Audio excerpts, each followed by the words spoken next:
অনুপাত সমানুপাত সম্পর্কে আজকে সুস্পষ্ট ধারণা দিব। ক্রমিক সমানুপাত কিভাবে বের করতে হয়, হ্যাঁ, এটা এখানে দেখো। অনুপাত ও সমানুপাত তাহলে কি আলোচনা করতে চাইলাম, দেখো অনুপাত ও সমানুপাত 11 অধ্যায়। অনুপাত কি দুই বা ততোধিক পরিমাপ, মানে দুইটা পরিমাপের মধ্যে যে তুলনাটা, মনে করো একটা, হ্যাঁ, ওই যে রান করছে একজন, হ্যাঁ, কালা হলো 4, সাদা হলো মনে করো 8, তাই এদের অনুপাত কত? 4:8। এইরকম হয়ে গেলে হচ্ছে কি, মানে দুইটা পরিমাপের মধ্যে যে তুলনাটা সেটা হলো অনুপাত। সমানুপাত হচ্ছে কি, যে গাণিতিক সম্পর্ক অনুপাত, যে গাণিতিক সম্পর্ককে দুটি অনুপাত সমান করে আর কি। যেমন এখানে ধরো দুইটা অনুপাত, একটা এ অনুপাত বি, একটা সি অনুপাত ডি, এই দুটোকে সমান করছি না, এটা হলো সমানুপাত। আবার ক্রমিক সমানুপাত কোনটা? এটা এক ধরনের সমানুপাত যেখানে তিনটা সংখ্যা থাকে আর কি। একটা এ বি সি যদি হয় তাহলে সেক্ষেত্রে অনুপাতগুলো কি লিখবো? এ অনুপাত বি হলে ইকুয়াল টু বি অনুপাত সি, অর্থাৎ প্রথম ইকুয়াল টু দ্বিতীয়, আর প্রথম অনুপাত ইকুয়াল টু দ্বিতীয়, প্রথম অনুপাত দ্বিতীয় ইকুয়াল টু দ্বিতীয় অনুপাত তৃতীয়।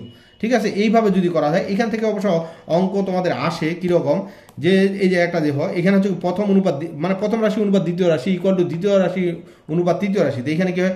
প্রথম অনুপাত মানে তো ভাগ, তাই না? এটা নিচে গেল, এটা দ্বিতীয়টা উপরে, তৃতীয়টা নিচে আসলো, তাহলে এই কোন গুণ করলে কত হয়? দ্বিতীয় রাশি স্কোয়ার ইকুয়াল টু প্রথম রাশি ইন্টু তৃতীয় রাশি। যদি এরকম আসে যে তিনটি ক্রমিক সমানুপাতিক রাশির প্রথম ও তৃতীয় রাশি যথাক্রমে 3 ও 27 হলে দ্বিতীয় রাশি, এই দ্বিতীয় রাশিটা মধ্য রাশিও বলা হয়। দ্বিতীয় রাশি বা মধ্য রাশি কত হবে? তো দ্বিতীয় রাশি বা মধ্য রাশি কি করলাম? দ্বিতীয় রাশি বা মধ্য রাশি স্কোয়ার ইকুয়াল টু প্রথম রাশি ইন্টু তৃতীয় রাশি। তাহলে দেখো এখানে প্রথম রাশি কত? 3, আর তৃতীয় রাশি কত?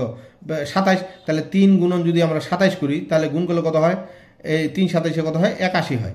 81। এখন এই যে মধ্য রাশি স্কোয়ার ইকুয়াল টু 81, তাহলে শুধু মধ্য রাশি কত হবে বলতো? এই যে মধ্য রাশি কত হচ্ছে, এরপর রুট 81 হয়ে যায়, সমান কত হচ্ছে? এই যে 9। ঠিক আছে, এইভাবেও বের করা যায়। এখন দেখো এখানে আসি, এই যে দেখো এখানে যদি এরকম দেওয়া থাকে অনুপাতের মধ্যে যে ক ও খ হল মান হচ্ছে 2:3, খ ও গ হচ্ছে 2:3 হয়, তবে ক খ গ এর অনুপাত কত? তাহলে দেখো এখানে ক অনুপাত খ কত? 2:3, খ অনুপাত গ 2:3। তাহলে এখানে কি করতে হবে? দুই জায়গায় খ আছে, দুই জায়গায় খকে আমাকে 1 করতে হবে। তো এই জায়গায় খ কত? এই জায়গায় খ আছে 3, সুতরাং এটাকে আমি 3 দ্বারা গুণ করবো, এই নিচেরটাকে 3 দ্বারা। এখানে খ কত আছে? 2, সুতরাং উপরেরটাকে আমি 2 দ্বারা গুণ করবো। তাহলে দেখো তো এখানে কত হয়? 2 দুগুণে কত হয়? 4, অনুপাত 3 দুগুণে কত হচ্ছে? 6, ইকুয়াল টু এখানে কত হচ্ছে? এই যে 3 দুগুণে কত হচ্ছে? 6, অনুপাত 3 তিরিকা কত হচ্ছে? 9। তাহলে যদি আমি এখানে ধরি, তো এখানে ক কত পাইলাম? ক পাইলাম 4, খ পাইলাম কত? 6, এই দেখো খ 6, গ হলো কত? 9। তার মানে কি ক হচ্ছে কত? 4, অনুপাত খ হচ্ছে কত? 6, অনুপাত গ হচ্ছে কত? 9। এভাবে আমরা অনুপাত আকারে বের করতে পারি। ঠিক আছে, যদি এগুলো হয়। আবার দেখো এখানে দুটি সংখ্যার অনুপাত কত? 5 ও 7। ঠিক আছে, গসাগু 4 হলে সংখ্যা দুটির লসাগু কত? আচ্ছা, ধরে নিলাম সংখ্যা দুটি, একটা হলো 5x, একটা হলো 7x। তোমরা 5 ক 7 ক ধরতে পারো। তো সংখ্যা দুটি 5x ও 7x। তো এখানে সংখ্যা দুটির গসাগু কত হবে বলতো? গসাগু মানে কি? এখানে 5x আমরা 5 গুণন x লিখতে পারি, আইকল এখানে 7 গুণন x লিখতে পারি। তাই আমরা তো জানি গসাগু মানে মিল কত থাকতে? শুধু x। তাহলে গসাগু হচ্ছে x ইকুয়াল টু কত হচ্ছে? এই যে গসাগু দেওয়া আছে কত? 4। হ্যাঁ, গসাগু তাহলে কত হচ্ছে? যে x ইকুয়াল টু কত হলো? এই যে 4।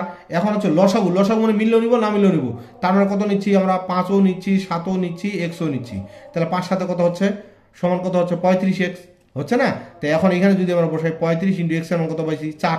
তাহলে 4 5 20, শূন্য হাতে হলো 2, 3 4 12, আর 2 কত? 14, 140।